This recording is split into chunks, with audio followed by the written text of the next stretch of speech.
Thank you pastor. என்னை அன்போடு அழைத்த ரெவரண்ட் கிதியன் பாஸ்டருக்கு நான் நன்றி செலுத்துகிறேன். அது மாத்திரமில்லை, மதிப்புக்குரிய பெரிய கர்த்தருடைய ஊழியக்காரர்கள் மத்தியில் என்னையும் கர்த்தர் அமர வைத்த தேவாதி தேவனுக்கு நான் கர்த்தருக்கு நன்றிகளை செலுத்துகிறேன்.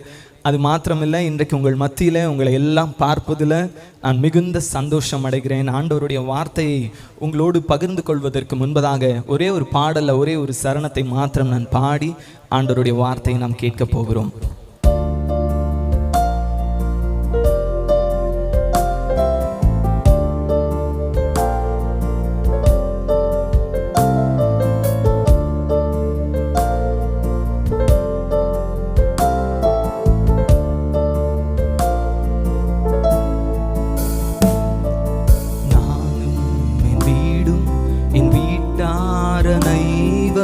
ஓயாமல் நன்றி சொல்வோம். நானும் என் வீடும் என் வீட்டார் அனைவரும் ஓயாமல் நன்றி சொல்வோம். ஒரு கரு போல காத்தீரே நன்றி, என்னை சிதையாமல் சுமந்தீரே நன்றி. ஒரு கரு போல காத்தீரே நன்றி, என்னை சிதையாமல் சுமந்தீரே நன்றி. எபினேசரே எபினேசரே, இந்நாள் வரை சுமந்தவரே. எபினேசரே எபினேசரே, என் நினைவாய் இருப்பவரே. நன்றி நன்றி நன்றி, இதயத்தில் சுமந்தீரே நன்றி. நன்றி நன்றி நன்றி, கரு போல சுமந்தீரே நன்றி.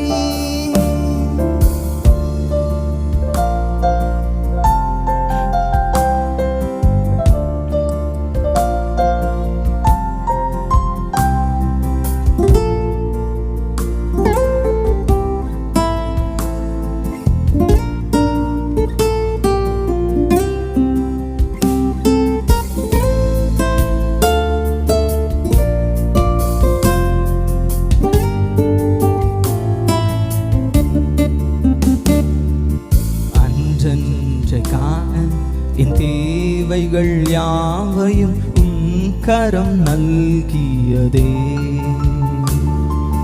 அன்றென்றை காண என் தேவைகள் யாவையும் உம் கரம் நல்கியதே. நீர் நடத்திடும் விதங்களை சொல்ல ஒரு பூரண வார்த்தையே இல்லை. நீர் நடத்திடும் விதங்களை சொல்ல ஒரு பூரண வார்த்தையே இல்லை.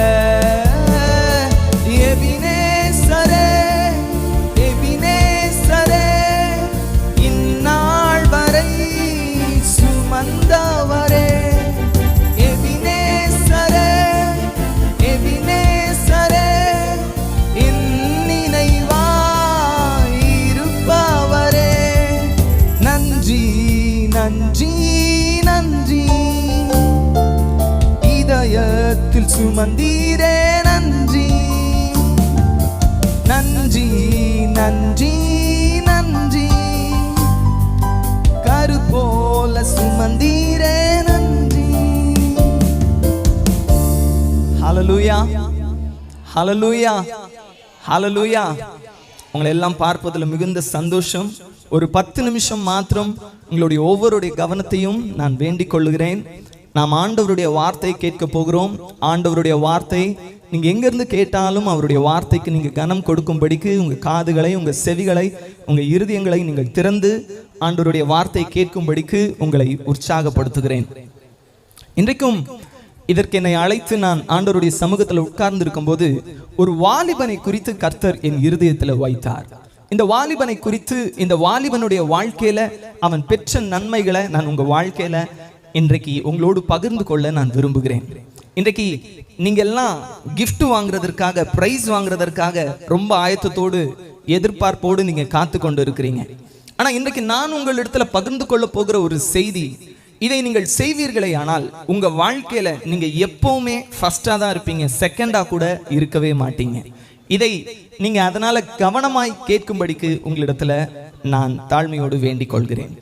ஆதியாகமம் 1வது அதிகாரம் 28வது வசனத்துல நாம் பார்ப்போமே ஆனால், பின்பு தேவன் அவர்களை நோக்கி, நீங்கள் பலுகி பெருகி பூமியை நிரப்பி அதை கீழ்ப்படுத்தி சமுத்திரத்தின் மச்சங்களையும் ஆகாயத்து பறவைகளையும் பூமியின் மேல் நடமாடுகிற சகல ஜீவ ஜந்துகளையும் ஆண்டு கொள்ளுங்கள் என்று சொல்லி தேவன் அவர்களை ஆசீர்வதித்தார்.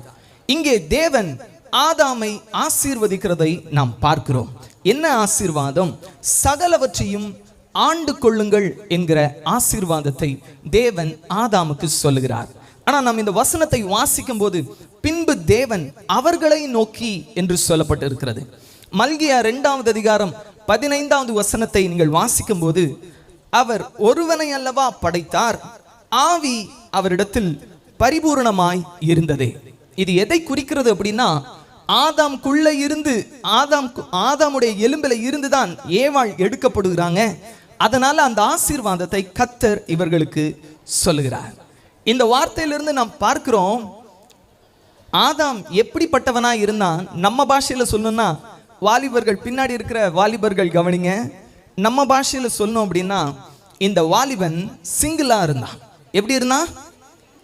சத்தமா சொல்லுங்க. இந்த சைடுல இருக்கவங்க சொல்லுங்க, எப்படி இருந்தா இந்த வாலிபன்?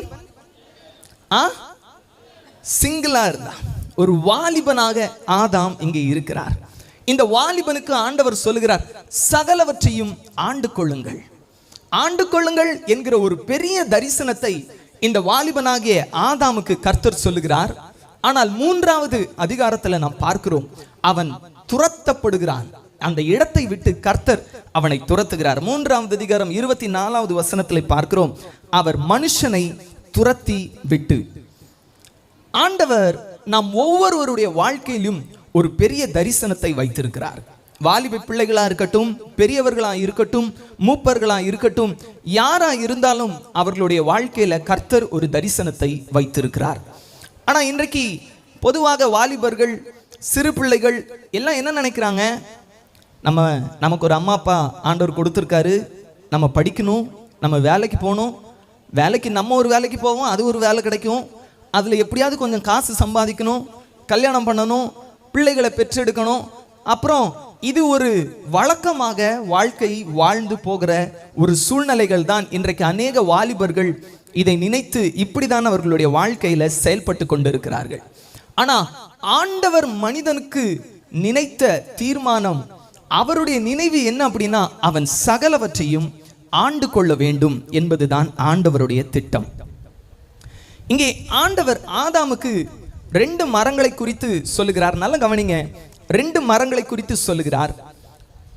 ஆதியாகமம் 2வது அதிகாரம் 9வது வசனத்துல பார்க்கிறோம், தேவனாகிய கர்த்தர் பார்வைக்கு அழகும் புசிப்புக்கு நலமுமான சகலவித விருட்சங்களையும் தோட்டத்தின் நடுவிலே ஜீவ விருட்சத்தையும் நன்மை தீமை அறியத்தக்க விருட்சத்தையும் பூமியிலிருந்து முளைக்க பண்ணினார். ஜீவ விருட்சம் ஒன்று இருக்கிறது, நன்மை தீமை அறியத்தக்க ஒரு மரம், ஒரு விருட்சம் ஒன்று இருக்கிறது. இந்த ஜீவ விருட்சத்தை குறித்து வேதம் சொல்லுகிறது, பார்வைக்கு அழகும் புசிப்புக்கு நலமுமாய் இருந்தது என்று. இந்த நன்மை தீமை அறியத்தக்க விருட்சத்தை குறித்து வேதம் காண்பித்து கொடுக்கிறது. ஆதியாகமம் 3வது அதிகாரம் 6வது வசனத்துல, அந்த விருட்சம் புசிப்புக்கு நல்லதும் பார்வைக்கு இன்பமும் புத்தியை தெளிவிக்கிறதற்கு இச்சிக்கப்படத்தக்கதான விருட்சமாய் இருக்கிறது என்று கண்டு. 2மே அழகா இருக்கு, பார்க்கிறதுக்கு ரொம்ப அழகு, புசிக்கிறதுக்கு ரொம்ப அழகு. ஆனா இந்த நன்மை தீமை அறியத்தக்க விருட்சத்துல ஒரு வார்த்தை சொல்லப்பட்டு இருக்கிறது பாருங்க, புத்தியை தெளிவிக்கிறதற்கு இச்சிக்கப்படத்தக்க விருட்சமாய்.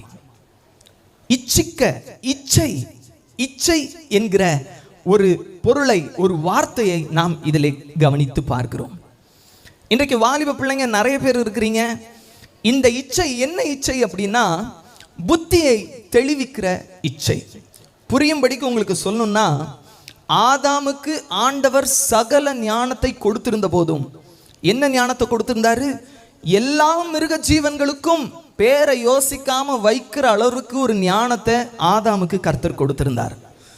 அப்படி இருந்தும் ஆதாமும் ஏவாளும் எதை தெரிந்து கொண்டார்கள் அப்படின்னா, உலக ஞானத்தை அவர்கள் தெரிந்து கொண்டார்கள். வாலிப பிள்ளைங்க நல்லா கேட்கிறீங்களா?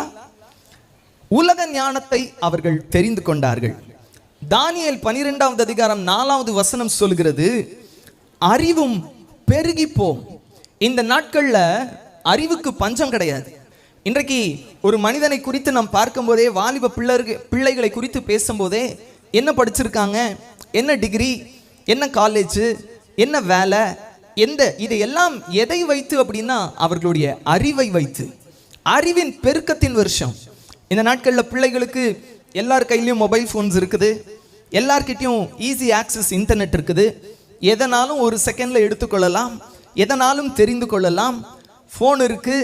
இது எல்லாம் இந்த உலக ஞானம், இந்த உலக ஆசை, இது எதை கொண்டு வருகிறது அப்படின்னா, நம் வாழ்க்கையில ஆண்டவரை விட்டு நம்மளை தூர தள்ளுகிற ஒரு அறிவாய் இந்த அறிவு இருக்கிறது. யோவான் 1 யோவான் 2வது அதிகாரம் 16வது வசனம் சொல்கிறது, மாம்சத்தின் இச்சையும் கண்களின் இச்சையும் ஜீவனத்தின் பெருமையுமாகிய உலகத்தில் உள்ளவைகள் எல்லாம் பிதாவினால் உண்டானவைகள் அல்ல, அவைகள் உலகத்தினால் உண்டானவைகள். இவர்கள் ஏதேனை விட்டு தள்ளப்பட்டார்கள். ஆண்டவருடைய தீர்மானத்தை இவர்கள் நிராகரித்து விட்டு அவர்கள் தள்ளப்பட்டார்கள். நல்ல கவனிங்க, நம் ஆதியாகமம் 1வது வசனத்தை பார்க்கும் போதே வேதம் நமக்கு சொல்லுகிறது, ஆதியிலே தேவன். என்னது சொல்லுங்க? பின்னாடி இருக்க தங்கச்சிமாருங்கெல்லாம் சொல்லுங்க. ஆதியிலே தேவன். நாம் இந்த ஆதியாகமத்தில் பார்ப்போமே ஆனால் எல்லாவற்றின் ஆதியும் இதுல தான் இருக்கு. பாவத்தின் ஆதியும் இதுல தான் இருக்கிறது, மனிதனுடைய தொடக்கமும் இதுல தான் இருக்கிறது, மீட்பின் தொடக்கமும் இதுல தான் இருக்கு, சாத்தானை குறித்ததான செய்தியும் இதுல தான் இருக்குது, ஆண்டவர் என்ன செய்ய போகிறார், எதிர்காலத்தில் எப்படி நடக்க போகிறது என்பதின் எல்லாவற்றின் ஆதியும் இதிலே தான் இருந்தது. ஆமென். நம் வாழ்க்கையிலும் கர்த்தர் ஆதியாய் இருப்பாரே ஆனால் என்ன நடக்கும் என்பதை சுருக்கமாக நான் உங்களோடு பகிர்ந்து கொண்டு நான் முடிக்க விரும்புகிறேன். முதலாவது நாள்ல கர்த்தர் எதை சிருஷ்டித்தார், எதை உண்டாக்கினார்? எனக்கு காது கொஞ்சம் லைட்டா கேட்காது, சத்தமா சொல்லுங்க. வெளிச்சம். இந்த பக்கத்துல இருந்து சொல்லுங்க. பாஸ்டர் கிட்ட தான் இன்னைக்கு கேட்கணும், உங்க மக்களுக்கு நீங்க ஒழுங்கா சொல்லி தரலையான்னு தான் கேட்கணும் போல இருக்கு. 2வது நாள்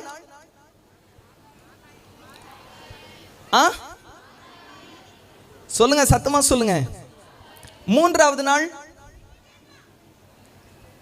நீ உனக்கு தெரியும்லப்பா, நீயே சொல்ல வேண்டியதானு என்ன பாக்குறீங்க. 4வது நாள், 5வது நாள், 6வது நாள் சொல்லுங்க. நம்மெல்லாம் தான். ஆமே. 6வது நாள் மிருக ஜீவன்களையும் மனிதனையும் கர்த்தர் படைத்தார். 7வது நாள் என்ன பண்ணார்?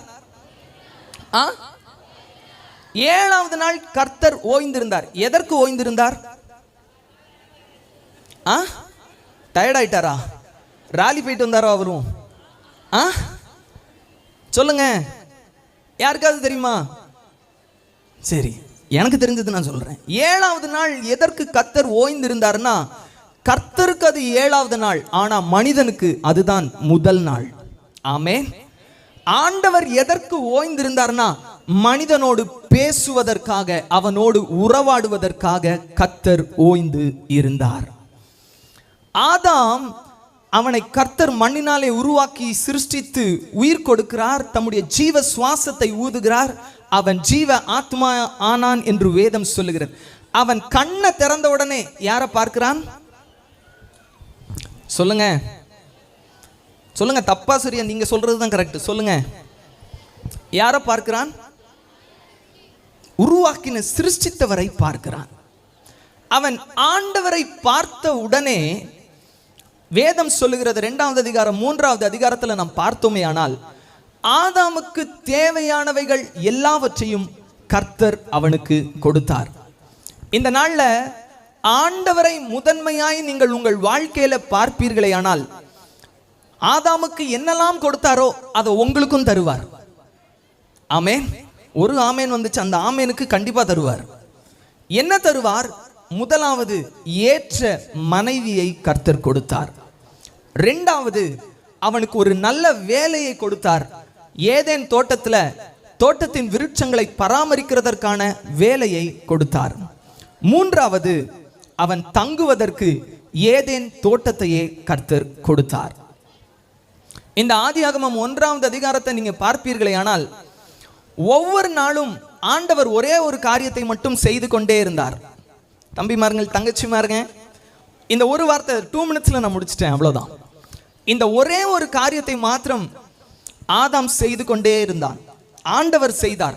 என்ன செய்தார் அப்படின்னா, அவர் தினமும் அவர் வாயை திறந்து வார்த்தையை பேசிக்கொண்டே இருந்தார்.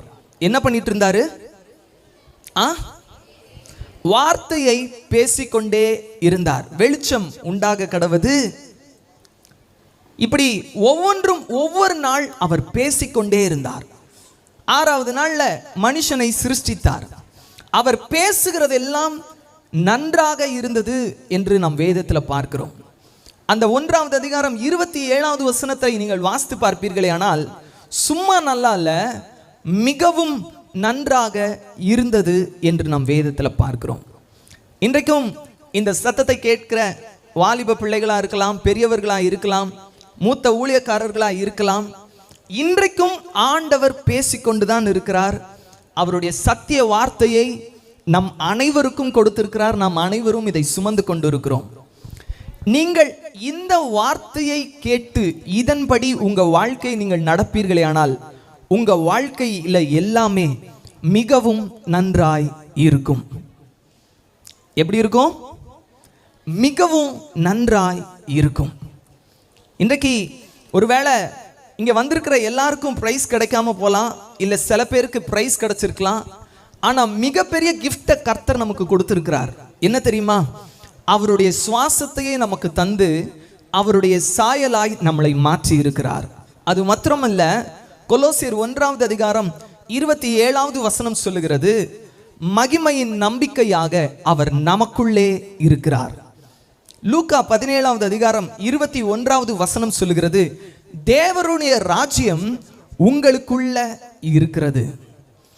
அதனால நீங்க ஆண்டவரை முதன்மையாய் தேடுங்கள்.